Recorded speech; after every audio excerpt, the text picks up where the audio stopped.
Okay, I just want to talk about this final touchdown throw. This is basically a post corner route on both sides of the field.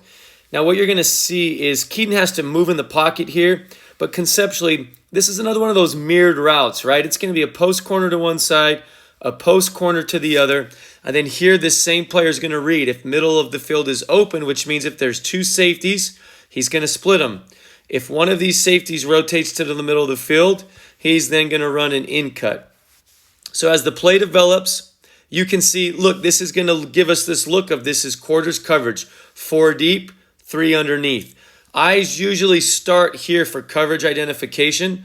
So we identify the coverage. Now, a lot of the times it's going to be matchup based. Which corner did I feel would aggressively bite on that initial post concept? Or some of it is if these guys are going to latch on, it's going to end up being a man beater, right? Like even though this is a quarters look, it's going to play out a lot like who can win in man on that post corner route.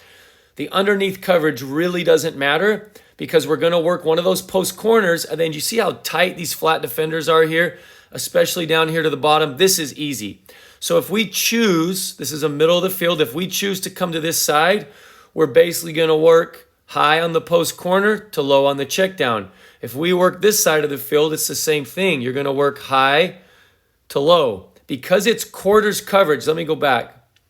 Because it's quarters coverage, these safeties are much tighter. They're not getting a lot of width like they would in cover 2. So because they're much tighter, it's a lot trickier to get this bender in the middle of them. So usually it's pick a side, post corner side, down to your check flat.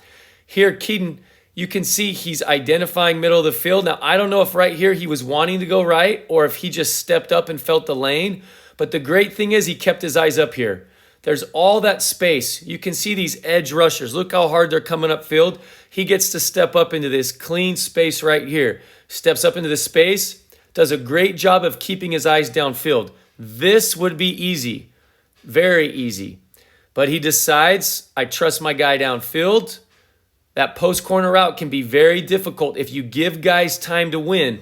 Sometimes the post corner is all about time. Do I have enough time for my guy to win on a post corner?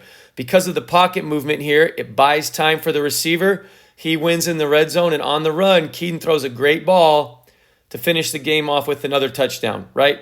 Big play here in the fourth quarter. I love the fact that BYU is still throwing the football, still working their game because they need it going forward for these teams they're going to face.